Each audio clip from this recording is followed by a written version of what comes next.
Okay, so it was commented on earlier that should have a video that shows what I'm doing for separating plants and moving them into kratky from seedling trays. So I've started plants out in the Aero Garden. I've had okay luck. All the stuff that says Aero Garden on it, aside from the mint, I've had great luck with. Everything has sprouted up fine. It's sometimes a little slow, sometimes quick. It just varies. Depends on what it is. The jalapenos from the Aero Garden all sprouted really well. I actually pulled them from the Aero Garden and moved them into kratky. They're downstairs now under grow lights, and they're doing well. I mean, I haven't got any fruit or anything. They're still all in the process of just getting taller. I think I have a couple of them that are maybe 6-7 inches tall, something like that. But anyway, so today is Saturday, and I've been moving plants all week from seedling trays into kratky jars. And yesterday I finally got to take a break because I've been watching these plants and I don't want them to be too short to move because I use these clay pebbles like you can see right here, and using these clay pebbles, I mean, you can bury your plants in there. You could raise them up with the pebbles. You could put the pebbles down on the bottom and then lift your plants up, but fine.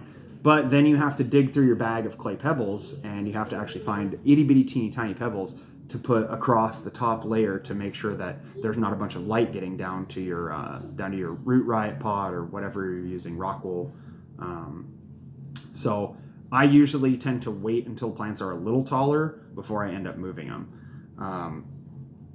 But I've got some that are already, they're not super tall, but they need to be moved now because they're already trying to get true leaves, which is I think that it's the Kangstar.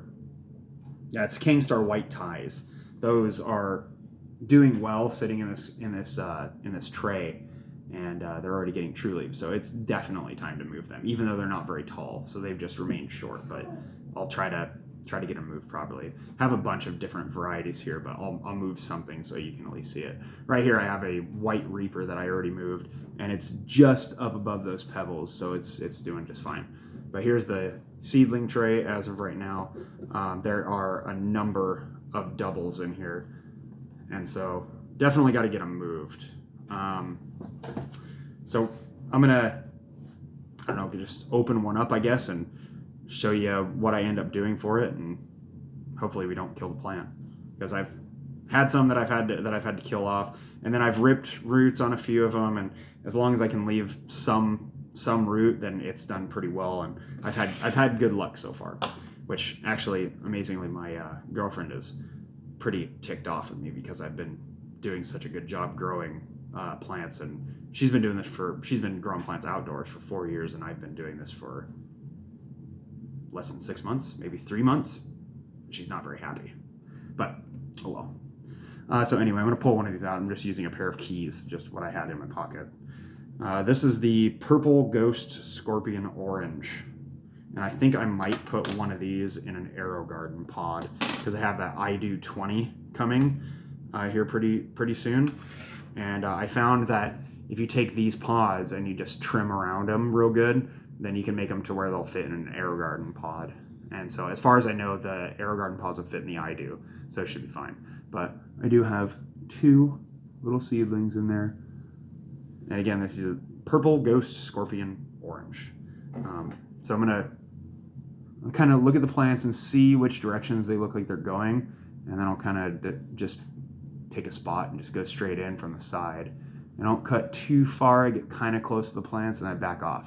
And also I forgot to mention, there's tiny little roots that you can see there. There's 2 individual roots. So I know both plants are doing pretty well right now. So I'm gonna open this thing up and I'll work on trying to get them separated without damaging anything, hopefully. Usually there's a little bit of damage. I almost always get some damage. Okay, so you can kind of see the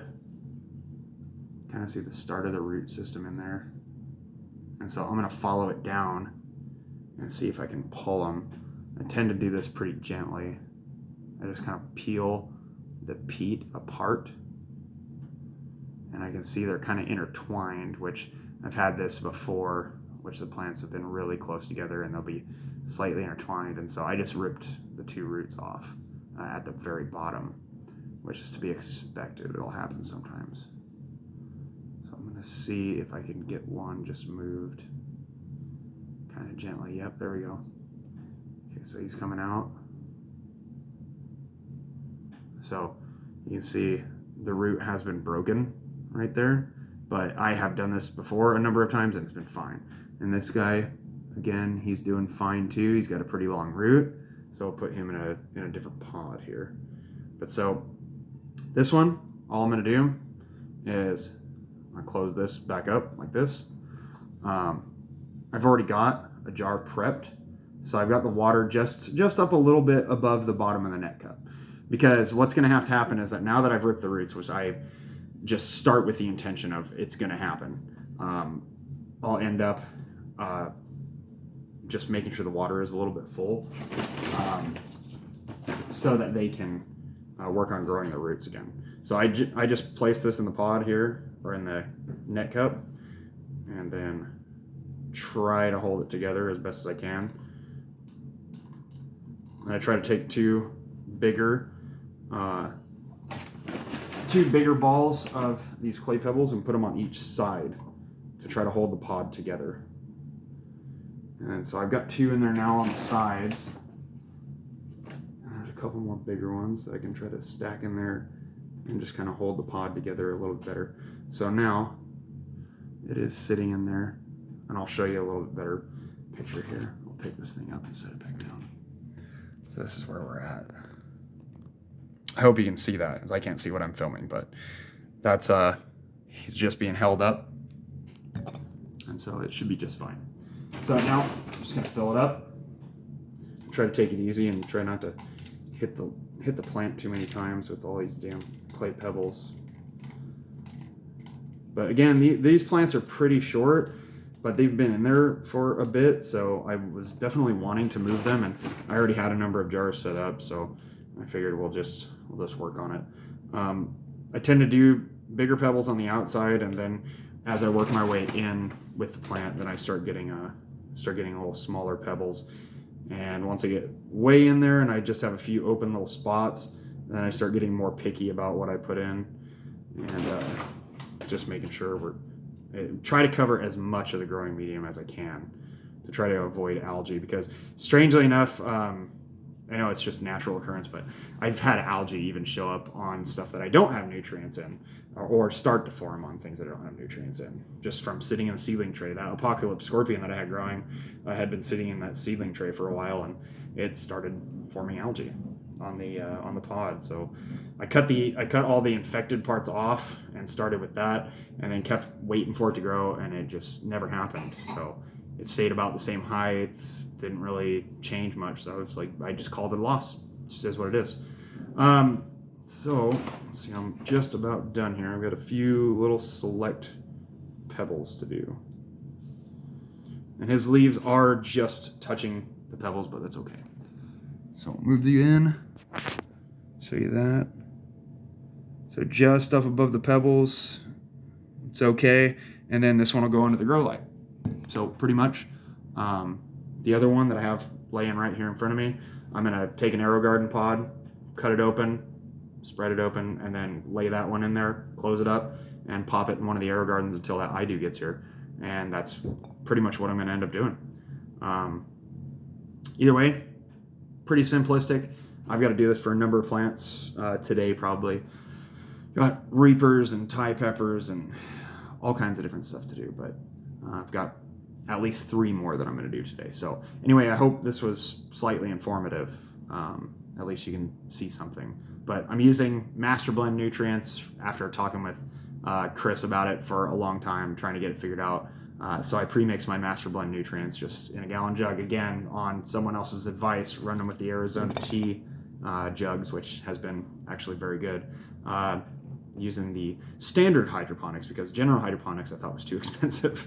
But I use the pH down, because my pH here in the house is right about 8.5, and for tap water, and so I use the pH drop for the most part and take it down to right about 5.8. And every plant that I have, aside from my Ahi Cherapita, looks happy. Everything is doing really well. with the master blend, and then with about 5.8 or so. Aside from my herb garden, all the herb stuff, I'm just running with straight tap water and air garden nutrients. I'm not even going to mess around with that. But every pepper, tomato, everything, I'm running right about 5.8, 5.9, 6.0, somewhere right around there for my pH, and that has been working really well. My plants are definitely, I'm definitely noticing a difference. But anyway, that's it. I hope, again, I hope it was informative. Thanks.